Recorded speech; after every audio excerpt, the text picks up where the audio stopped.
வணக்கம். அறம் சொல்லும் திருக்குறள். இந்த பகுதியில் இன்றைக்கு அதிகாரம் செய்நன்றி அறிதல். குறள் எண் 5. உதவி வரைத்தன்று உதவி உதவி செய்யப்பட்டார் சால்பின் வரைத்து. அதாவது உதவி வரைத்தன்று, வரைத்துன்னா என்ன அளவு உடையது அப்படிங்கிறத பற்றி இங்கே வள்ளுவர் சொல்கிறாரு.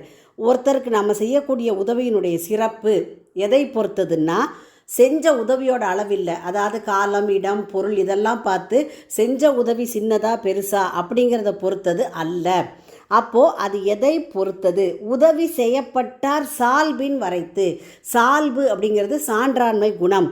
அந்த உதவியை நம்ம யாருக்கு செஞ்சோம், அந்த உதவியை யார் பெற்று கொண்டார்கள், அவங்களுடைய நல்ல குணத்தை பொறுத்து தான் செய்யப்படக்கூடிய உதவியின் அளவு அமையும் அப்படின்னு சொல்கிறார் வள்ளுவர்.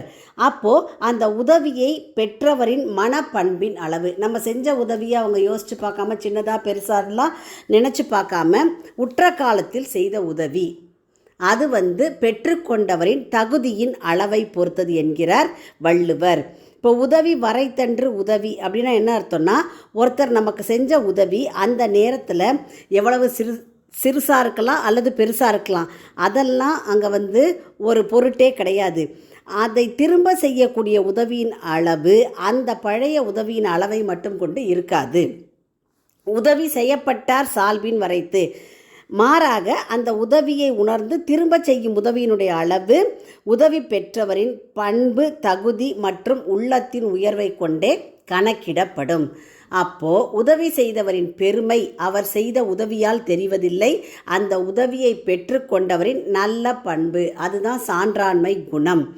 அந்த உதவியினுடைய உண்மையான மதிப்பு அளவிடப்படுகிறது. வரைத்து என்று சொன்னால் அளவிடப்படுகிறது.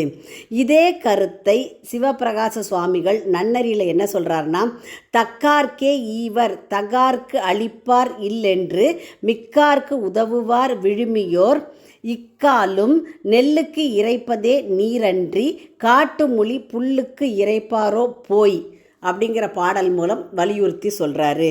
இந்த கருத்தை தான் நாம் சாதாரணமாக சொல்லுவோம், பாத்திரம் அறிந்து பிச்சையிடு. பாத்திரம் அறிந்து பிச்சையிடுன்னா அந்த நம்மக்கிட்ட உதவி வாங்குறவங்களுடைய தகுதி அறிந்து நாம் அவருக்கு உதவி செய்தல் வேண்டும்.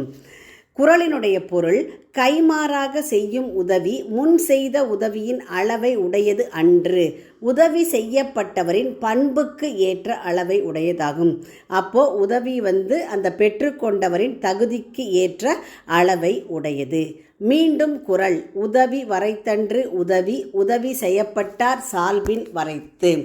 உங்கள் இல்ல குழந்தைகளின் மனதிலே தினம் ஒரு திருக்குறள் பதிய எங்கள் சேனலை சப்ஸ்கிரைப் பண்ணுங்கள்.